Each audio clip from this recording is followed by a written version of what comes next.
কবুল করুন এবং সেখানে আল্লাহর মদত থাকুক, এই কামনা করে আমি আমার কথা শেষ করছি। ধন্যবাদ।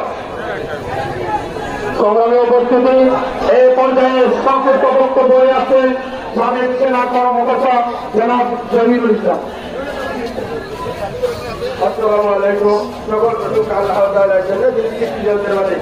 আজকে আমরা এখানে উপস্থিত হয়েছি দল মত নির্বিশেষে সবাই এক হয়েছি, কারণ আমাদের ইসরায়েলি বর্বরী হামলার বিরুদ্ধে প্রতিবাদ করার জন্য।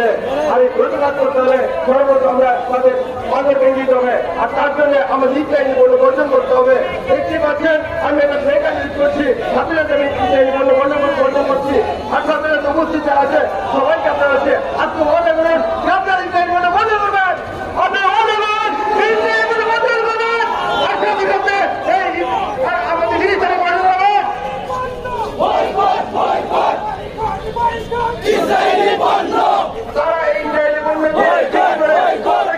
আমার নম্বর ব্যবহার করছে। আমরা রাজাবাড়িকে ভালোবাসি, আর আমরা আল্লাহ সাহায্য আছি। আপনারা আমাদের দেখেন, আমরা সবাই রাজাবাড়িভাবে পাশে আছি। আসসালামু আলাইকুম রাষ্ট্রপতি। সংগ্রামী উপস্থিতি, এই পর্যায়ে সংক্ষিপ্ত বক্তব্য আছেন বিশিষ্ট মানবতা কর্মী জনাব আমিনুল হক। তাদের পাশে থাকবেন তো ইনশাআল্লাহ। أعوذ بالله من الشيطان الرجيم. بسم الله الرحمن الرحيم.